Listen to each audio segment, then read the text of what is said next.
Today is April 13th. Welcome to Big Book Daily. My name is Rob. I am an alcoholic.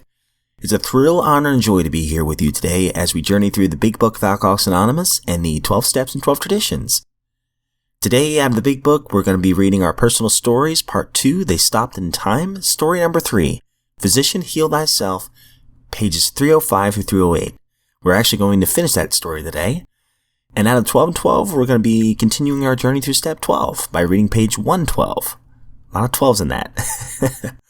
So I hope you all are doing okay this morning. Life is good over here. Cannot complain a bit. We've been given a brand new set of 24 hours. And today we decide who we want to be.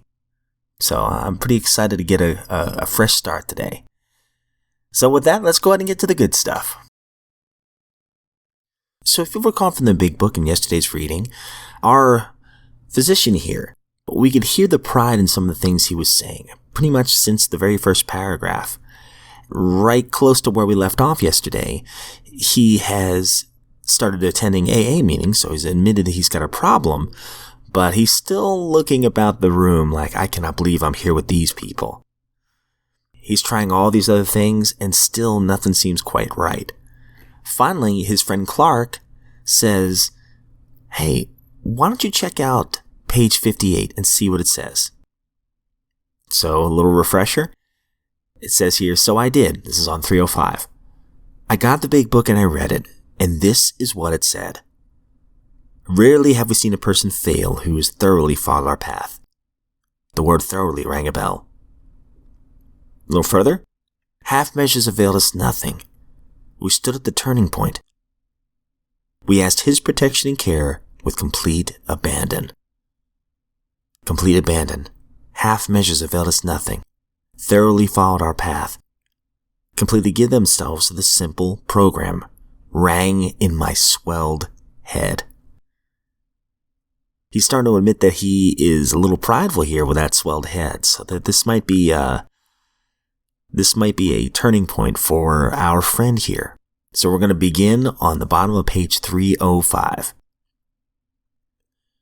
I tried every gimmick that there was to get some peace of mind, but it was not until I was brought to my alcoholic knees, when I was brought to a group in my own community with the butcher, the baker, the carpenter, and the mechanic, who were able to give me the 12 steps, that I was finally given some semblance of an answer to the last half of the first step. So after the first half of the first step, and very gingerly admitting myself to Alcoholics Anonymous, something happened. And then I thought to myself, imagine an alcoholic admitting anything. But I made my admission just the same. The third step said, made a decision to turn our will and our lives over to the care of God as we understood Him. Now they asked us to make a decision. We've got to turn the whole business over to some joker we can't even see. And this chokes the alcoholic. Here he's powerless, unmanageable, in the grip of something bigger than he is, and he's got to turn the whole business over to someone else? It fills the alcoholic with rage. We are great people. We can handle anything. And so one gets to thinking to oneself, who is this God? Who is this fellow that we are supposed to turn everything over to? What can he do for us that we can't do for ourselves? Well, I don't know who he is, but I've got my own idea. For myself, I have an absolute proof of the existence of God. I was sitting in my office one time after I had operated on a woman. It had been a long 4 or 5 hour operation, a large surgical procedure, and she was on her 9th or 10th post-operative day. She was doing fine. She was up and around. And that day, her husband phoned me and said, Doctor, thanks very much for curing my wife. And I thanked him for his felicitations, and he hung up. So then I scratched my head and said to myself, what a fantastic thing for a man to say, that I cured his wife. Here I am down at my office behind my desk, and there she is out at the hospital. I'm not even there. And if I was there, the only thing that I could do would be to give her moral support. And yet he thanks me for curing his wife. I thought to myself, what is curing that woman? Yes, I put in those stitches. The great boss has given me a diagnostic and surgical talent, and he has loaned it to me to use for the rest of my life. But it doesn't belong to me. He's loaned it to me, and I did my job. But that ended 9 years ago. What healed those tissues that I closed? I didn't. This to me is the proof of the existence of a somethingness greater than I am. I couldn't practice medicine without the great physician. All I do, in a very simple way, is to help him cure my patients. Shortly after I was starting to work on the program, I realized that I was not a good father. I wasn't a good husband, but I was a good provider. I never robbed my family of anything. I gave them everything, except the greatest thing in the world, and that is peace of mind. So I went to my wife and I asked her if there wasn't something that she and I could do to somehow get together. She turned on her heel and looked me squarely in the eye and said, "You don't care anything about my problem." And I could have smacked her, but I said to myself, "Grab onto your serenity." She left. I sat down, crossed my hands, and looked up and said, "For God's sake, help me." And then a silly, simple thought came to me. I didn't know anything about being a father. I didn't know how to come home and work weekends like other husbands. I didn't know how to entertain my family. But I remembered that every night after dinner, my wife would get up and do the dishes. Well, I could do the dishes. So I went to her and I said, "There's only one thing I want in my whole life. And I don't want any commendation. I don't want any credit. I don't want anything from you or Janie for the rest of your life except one thing. And that is the opportunity to do anything you want always. And I would like to start off by doing the dishes." And now I'm doing the darn dishes every night. Doctors have been notoriously unsuccessful in helping alcoholics. They have contributed fantastic amounts of time and work to our problem, to arrest either your alcoholism or mine. And the clergy have tried hard to help us, but we haven't been helped. And the psychiatrist has had thousands of couches and has put you and me on them many, many times, but it hasn't helped us very much, though he has tried hard. And we owe the clergy and the doctor and the psychiatrist a deep debt of gratitude. But they haven't helped our alcoholism, except in a rare few instances. But Alcoholics Anonymous has helped. What is this power that AA possesses? This curative power? I don't know what it is. I suppose a doctor might say, this is psychosomatic medicine. I suppose a psychiatrist might say, this is benevolent interpersonal relations. I suppose others would say, this is group psychotherapy. To me, it is God. All right, some beautiful stuff there. Can't wait to come back to this in just a minute. Okay, and now the 12 and 12, we'll continue our journey through step 12. Having had a spiritual awakening as the result of these steps, we tried to carry this message to alcoholics and to practice these principles in all our affairs. So with that, we left off yesterday.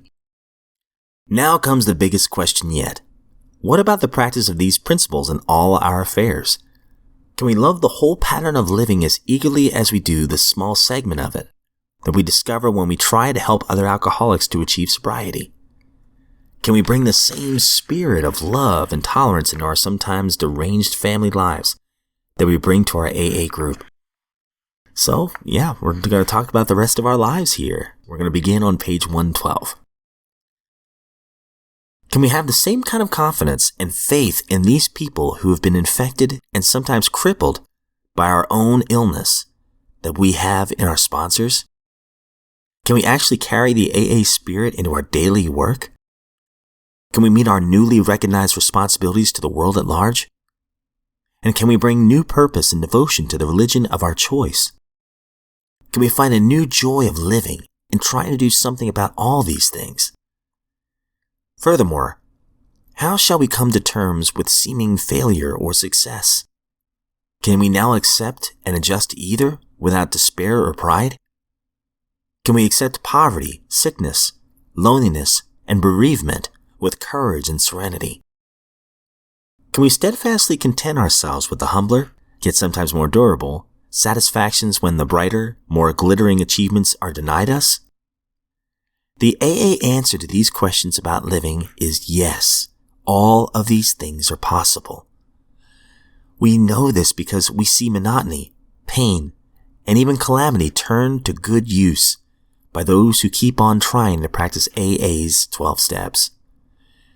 And if these are facts of life for many alcoholics who have recovered in AA, they can become the facts of life for many more. Of course, all AAs, even the best, fall far short of such achievements as a consistent thing. Without necessarily taking that first drink, we often get quite far off of the beam. Our troubles sometimes begin with indifference.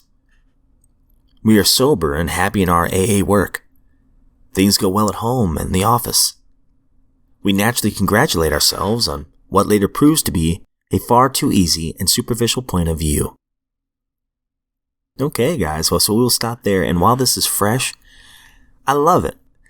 Bill basically says, yeah, we can do this. We can practice these principles in all our affairs.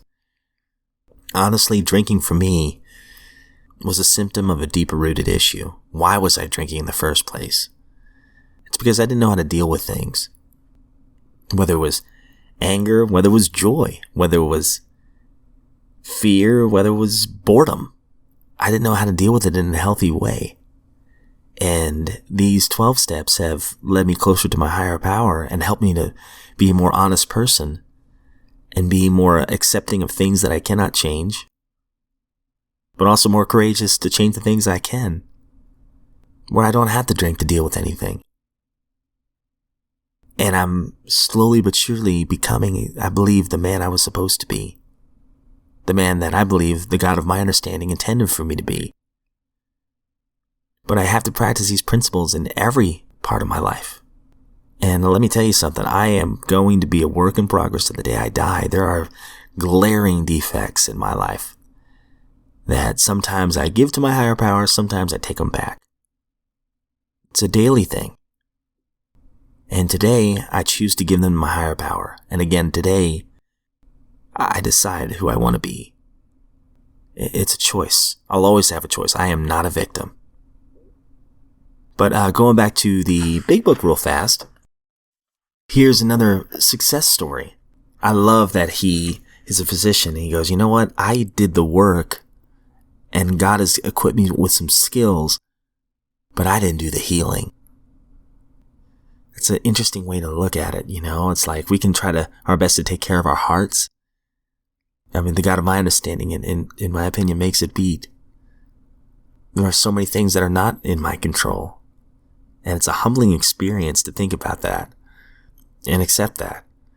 And then he goes to his wife and he says, at first, she doesn't receive his amends very well. He goes, I'm so sorry, you know, what can I do? And she walks away from him and goes, you don't care about us. And hey, that can happen. When I went into the kitchen and told my wife, just give me some time. I promise I'll do something different. I don't want to lose you. She didn't believe me. You know what it took? Time. It took doing the work and her seeing that day after day before she softened to the idea that, okay, maybe he's serious. It took time, and it continues to take time. I will be making a living amends to my family for the rest of my life. As the big book says, I don't have to cower before anybody and be a doormat. But I feel like I do owe them an amends. And honestly, it inspires me every day to stay on target and to read the big book and to pray and to constantly surrender and work on myself. So whatever it takes, right, to keep us on the path, on the beam, as the big book says. And then finally, you know, he says, you know, you could call AA, group therapy, whatever other medical jargon he wanted to call it, but he calls it God. And I know for me, the long and winding road of sobriety and my life that led to sobriety, I never would have seen it coming. I never would have seen it coming. The way that I would find the God of my understanding, but it took what it took. And in hindsight, I wouldn't have it any other way. Because the peace and serenity that I have now, it's worth it. So worth it.